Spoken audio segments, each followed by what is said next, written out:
नमस्कार, one TV के हिंदी समाचार में आप सबों का स्वागत है। मैं शहबाज। आगे बढ़ने से पहले देखेंगे हेडलाइन। मुख्यमंत्री रेवंत रेड्डी ने 14 नवंबर को छात्रों के साथ मेगा मीट का किया ऐलान। हैदराबाद की मेयर गदवाल लक्ष्मी ने जीएसएमसी मुख्यालय का अचानक किया दौरा। समय पर ड्यूटी न आने वाले कर्मचारियों पर जताई नाराजगी। दिल्ली में डेंगू का कहर जारी, 4000 से ज्यादा मामले। मलेरिया और चिकनगुनिया के मामले बढ़े। राहुल गांधी ने जाति आधारित जनगणना का समर्थन किया। 50% आरक्षण की सीमा समाप्त करने का वादा। लिबनान में इजरायली हवाई हमले में 57 लोगों की मौत। राहत अभियान जारी। अब खबरें विस्तार से। उप मुख्यमंत्री भट्टी विक्रमार्का ने बुधवार को प्रजा भवन में आयोजित विशेष बैंकर्स सम्मेलन में बैंकों से अपील की है कि वह हैदरा के बारे में चिंता करना छोड़ दें। उन्होंने स्पष्ट किया है कि राज्य सरकार इमारतों के निर्माण में बैंकों और उपभोक्ताओं के हितों की रक्षा करेगी। मल्लू ने बताया कि हैदरा की भूमिका केवल झीलों, पार्कों और यातायात नियमों की सुरक्षा तक सीमित रहेगी और निर्माण की मंजूरी जीएसएमसी, टाउन प्लानिंग और अन्य सरकारी विभागों द्वारा दी जाएगी। ఈ స్టేక్ హోల్డర్స్ని ఇన్వాల్వ్ చేసి, అంటే సివిల్ సొసైటీకి సంబంధించినటువంటి మేధావులను కూడా ఇన్వాల్వ్ చేసి వారిచ్చినటువంటి సమాచారాన్ని కూడా తీసుకొని ప్రశ్నలను వాటిలో పొందుపరిచామని చెప్పడానికి కూడా మీ ద్వారా తెలియజేస్తూ ఉన్నాం. అట్లాగే ఈ చేసే ప్రక్రియను కూడా సింప్లిఫై చేస్తూ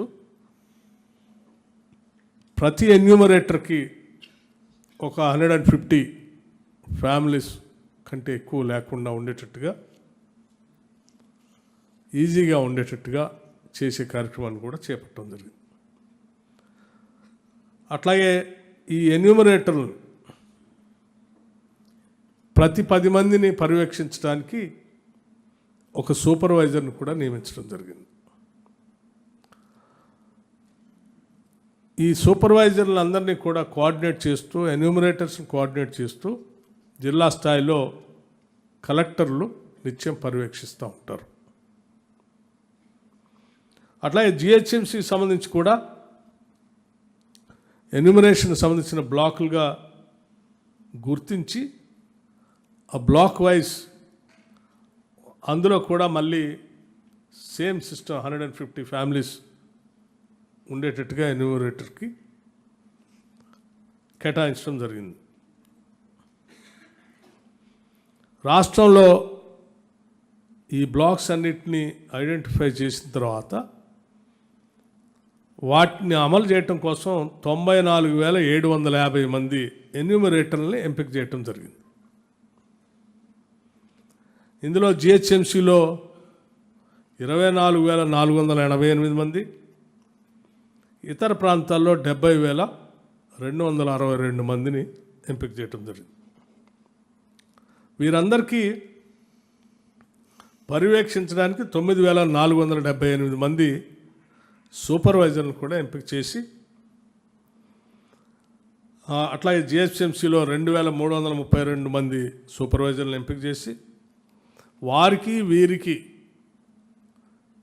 సూపర్వైజర్లు, ఎన్యూమరేటర్లు అందరికి కూడా ట్రైనింగ్ ఇచ్చి వాళ్ళని క్షేత్రస్థాయిలో పంపించడం జరిగింది.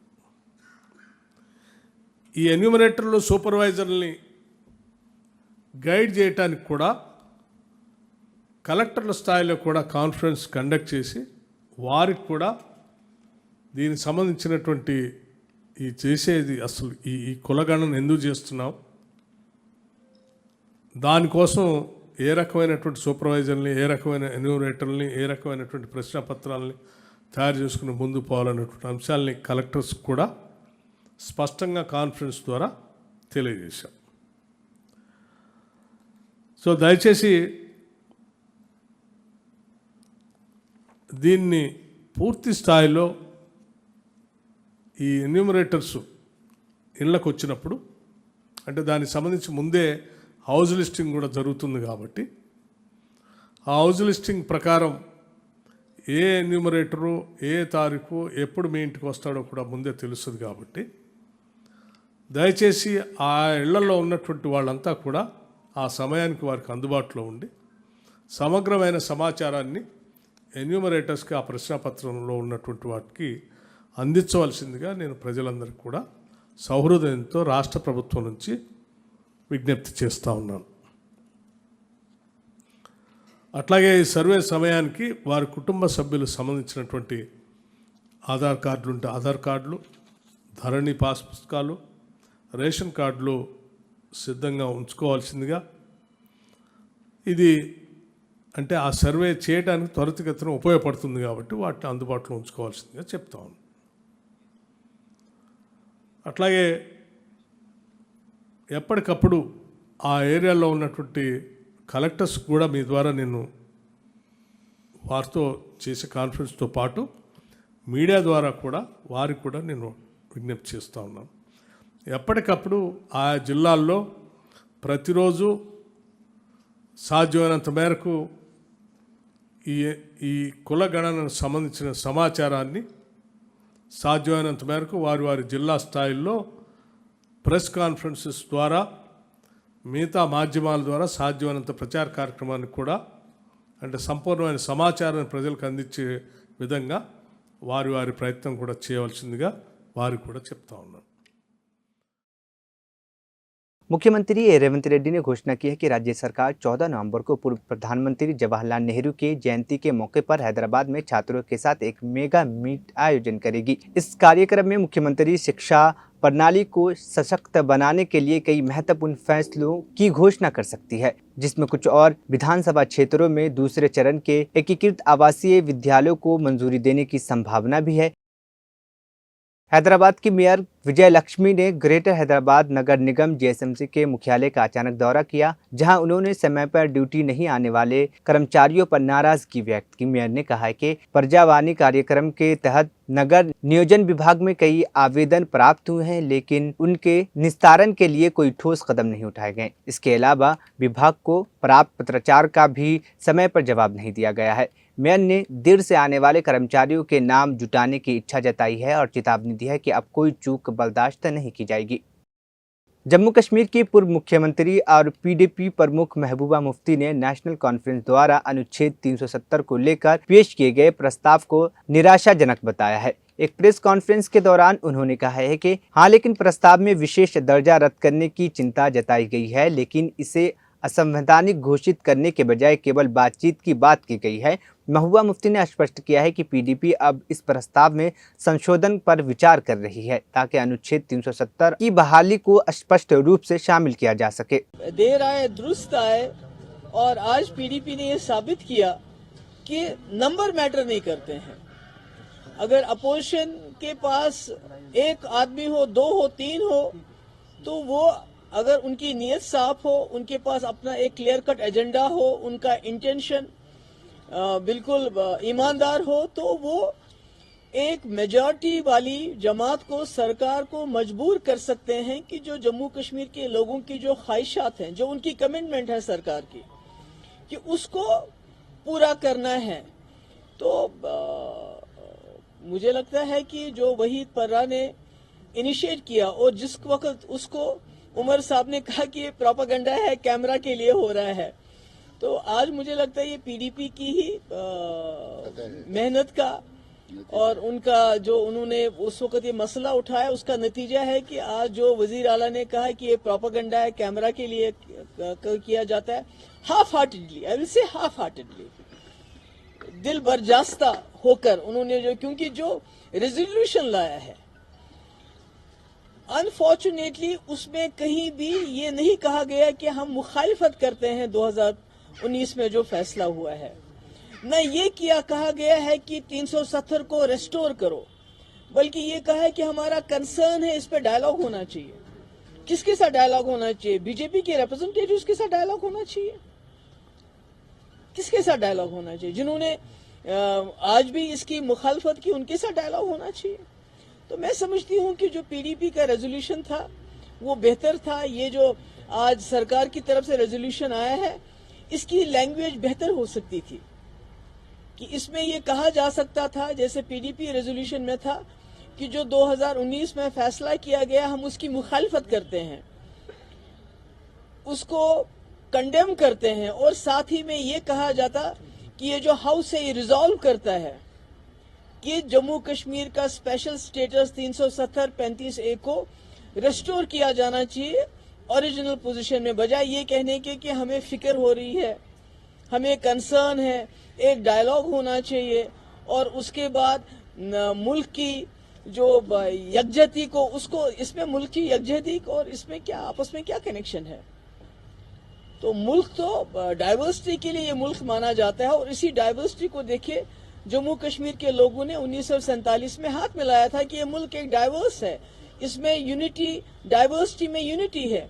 तो मैं कहती हूँ चलिए देर आए दुरुस्त आए, अच्छा किया, और हम लोगों ने भी इसको सपोर्ट किया, पर शायद हम आपस में डिस्कस करके हो सकता है इस रेजोल्यूशंस में कुछ हम अमेंडमेंट्स लाएं, जैसे कि जो वर्ड है जिसमें अपोज नहीं किया गया है, उस फैसले को कंडेम नहीं किया गया, अपोज नहीं किया गया, may be we may bring that amendment, और साथ ही बजाय इसके कि कंसर्न है हमारा, हम ये कहें कि we resolve that the government of India restores the special status 370-35A, तो हम इसके बारे में डिस्कस करते हैं, क्योंकि हम नहीं चाहते लोगों को धोखा दिया जाए, हम चाहते हैं लोगों के साथ ईमानदारी हो।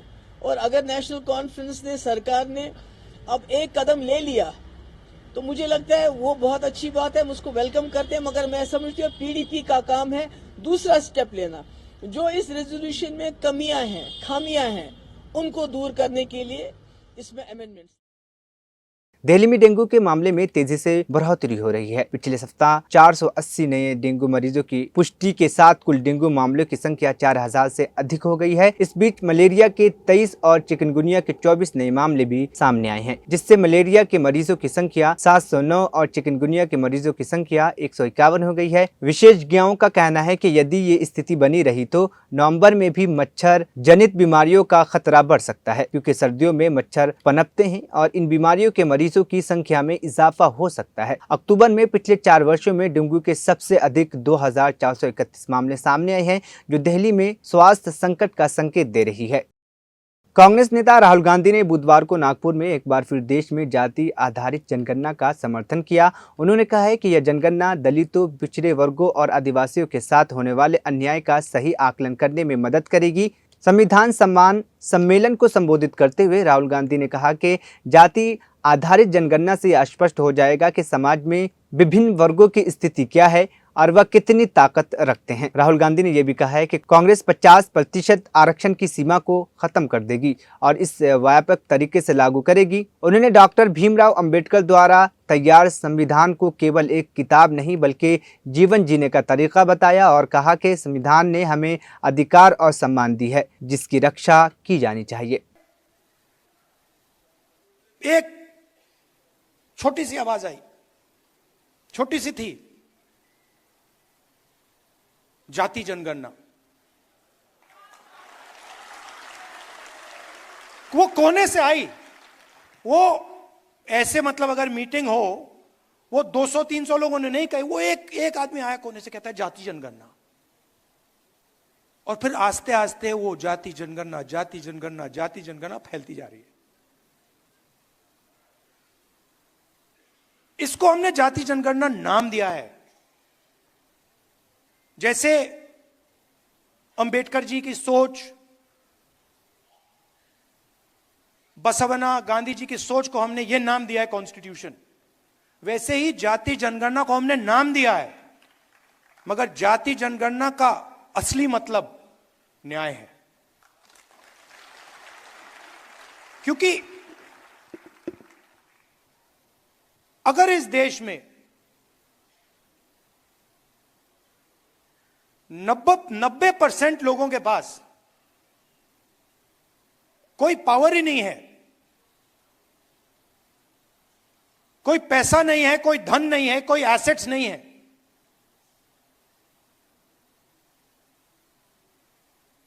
तो उनका क्या मतलब है? आपने कहा, यह शब्द बहुत यूज होता है आजकल, समानता, आदर, रिस्पेक्ट।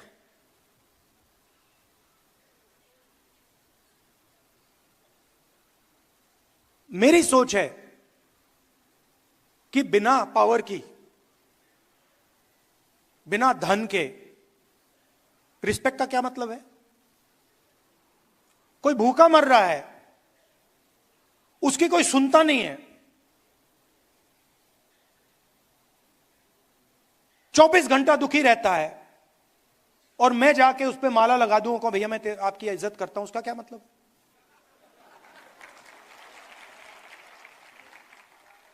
उससे अच्छा उसे शक्ति दो, उसके लिए रास्ते खोलो,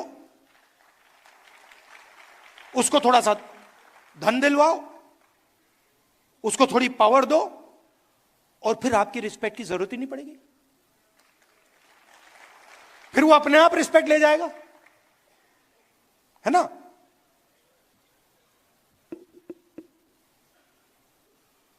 तो मैं चाहता हूं कि ये जो सबसे बड़ा सवाल हमारे सामने है, और ये छुपा हुआ है, इसकी झलकें दिखती हैं, हर रोज दिखती हैं। कल मैं रायबरेली में हमारी एक मीटिंग होती है, एमपीज की मीटिंग होती है, दिशा मीटिंग, उसमें गया। गलती से मैंने कह दिया भैया ये जो सब अफसर हैं अपना परिचय कर दीजिए।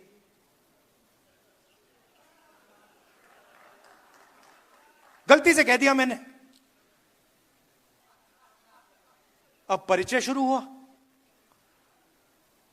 उसमें मुझे एक दलित नाम ना सुनाई दे, एक ओबीसी नाम ना सुनाई दे। फिर मैंने पता लगाया, मैंने अपने सेक्रेटरी से कहा भैया ये इन सब के नाम निकालो और पता लगाओ इनमें से ओबीसी कितने हैं, दलित कितने हैं, आदिवासी कितने हैं, माइनॉरिटी के कितने हैं। झलक दिखी 80%, एक दो कम्युनिटीज के, बाकी कोई नहीं। झलक दिखी। कभी कभी मैं गंगाराम अस्पताल चला जाता हूं, वहां पे दिखती है। वहां पे मैं ढूंढता हूं भैया ये कोई दलित डॉक्टर दिख जाए मुझे, एक आदिवासी डॉक्टर दिख जाए मुझे, एक ओबीसी डॉक्टर दिख जाए। कॉर्पोरेट इंडिया में देखता हूं भैया नाम मिल जाए एक, 500 कंपनियां हैं, 16 लाख करोड़ रुपया मोदी जी ने माफ किया है, 20-25 लोगों का मैं देखता हूं भैया इनमें से एक मिल जाए दलित, एक आदिवासी यहां मिल जाए, एक जनरल कास्ट का गरीब मिल जाए, ओबीसी मिल जाए, कोई नहीं मिलता। तो अगर आप देखना चाहते हो सब जगह दिखेगा।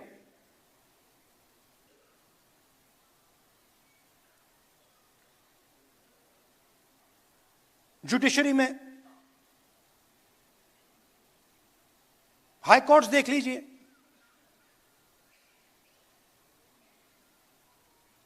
बड़े बड़े अफसरों को देखिए, 90% हिंदुस्तान उसमें आपको दिखेगा ही नहीं। और आजकल तो मैं मतलब डेटा का टाइम है, मैं तो निकालता रहता हूं। मेरे पास लिस्ट है, कभी मैं आपको दिखा दूंगा, चौंक जाओगे आप लोग, ये हो क्या रहा है।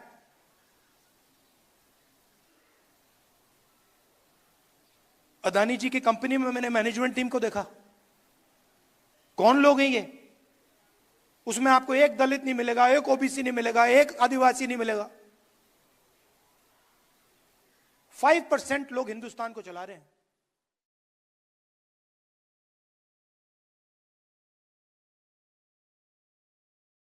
अमेरिकी राष्ट्रपति चुनाव में डोनाल्ड ट्रंप की जीत के बाद यूक्रेन के सदर ज़ेलेंस्की ने उन्हें बधाई दी और उम्मीद जताई कि उनके राष्ट्रपति बनने से यूक्रेन में शांति स्थापित होगी। ज़ेलेंस्की ने दोनों देशों के बीच सहयोग को और मजबूत करने की आवश्यकता पर बल दिया, लेकिन उनकी चिंताएं भी स्पष्ट थी। उनकी चिंता इस बात को लेकर है कि ट्रंप ने अपनी चुनावी मंशा के दौरान कई बार यह संकेत दिया था कि वह अमेरिकी सहायता को अन्य देशों की बजाय अपनी जनता पर खर्च करना चाहेगी। खासतौर पर यूक्रेन को दी जाने वाली अमेरिकी सैन्य और आर्थिक सहायता को लेकर उनके रूख पर सवाल उठाए गए थे। बाइडेन प्रशासन ने रूस के खिलाफ यूक्रेन को महत्वपूर्ण सैन्य और वित्तीय सहायता प्रदान की थी, लेकिन ट्रंप की जीत से ज़ेलेंस्की को डर है कि अमेरिका इस समर्थन को सीमित कर सकता है। Шановні українці, українки, сьогодні дійсно особливий день, і в усьому світі одна новина привертає всю увагу. Абсолютно переконливий результат виборів в Америці, чітке лідерство президента Трампа. Я вітаю із цією перемогою. Взагалі для нас в Україні, в усій Європі надзвичайно важливо було увесь час чути слова тоді ще 45-го президента Сполучених Штатів про мир завдяки силі. Peace through strength. І коли це буде принципом політики 47-го президента Сполучених Штатів, Америка і увесь світ від цього точно виграють. Недаремно так часто тепер згадують Рональда Рейгана. Люди хочуть впевненості, хочуть свободи, нормального життя. І для нас це життя без російської агресії. І з сильною Америкою, з сильною Україною, з сильними союзниками. Ми в цьому році говорили вже з президентом Трампом і телефоном в липні, і особисто на зустрічі у вересні. Це були хороші розмови. На рівні команд маємо взаємодію, як і завжди. Безперечно, цінуємо двопартійну підтримку Сполучених Штатів. По всім пунктам плану перемоги ми говорили на зустрічі в Нью-Йорку, також на зустрічах у Вашингтоні, в Конгресі, в Білому домі, і щодо оборони, і щодо економіки, і щодо майбутнього після війни. Ми маємо потенціал для міцнішої співпраці. Це те, що зробить і Україну, і Америку, і увесь вільний світ більш успішним. बुधवार को लिबनान में इजरायली हवाई हमलों में कम से कम 57 लोगों की मौत हो गई है और 50 से अधिक लोग घायल हो गए हैं। राष्ट्रीय समाचार एजेंसी NNA और स्थानीय मीडिया के अनुसार ये हमले पूर्वी लिबनान के बेका और बालबेक हरमल क्षेत्रों के कई कस्बों और गांवों को निशाना बनाते हुए किए गए, जिसमें 33 हवाई हमले शामिल थे। एक मीडिया रिपोर्ट के अनुसार बालबेक के मेयर मुस्तफ़ा अल शान ने बताया कि हमले में बालबेक के आवासीय क्षेत्र और ऐतिहासिक अल मंशिया इमारत को भारी नुकसान पहुंचा है, जो पूरी तरह से नष्ट हो गया है। राहत इलाकों में कार्यरत है और मरने वालों की संख्या और भी बढ़ सकती है। यह हवाई हमले लिबनान के नागरिकों के लिए गंभीर स्थिति उत्पन्न कर चुकी है और राहत कार्यों को तेजी से चलाने की आवश्यकता है। आखिर में हेडलाइंस फिर। मुख्यमंत्री रेवंत रेड्डी ने 14 नवंबर को छात्रों के साथ मेगा मीट का किया ऐलान। हैदराबाद की मेयर गदवाल लक्ष्मी ने जीएसएमसी मुख्यालय का अचानक किया दौरा, समय पर ड्यूटी न आने वाले कर्मचारियों पर जताई नाराजगी। दिल्ली में डेंगू का कहर जारी, 4000 से ज्यादा मामले, मलेरिया और चिकनगुनिया के मामले बढ़े। राहुल गांधी ने जाति आधारित जनगणना का समर्थन किया, 50% आरक्षण की सीमा समाप्त करने का वादा। लिबनान में इजरायली हवाई हमले में 57 लोगों की मौत, राहत अभियान जारी। 1TV हिंदी समाचार यहीं पे खत्म हुआ। मुझे दीजिए इजाजत, फिर होगी कल मुलाकात।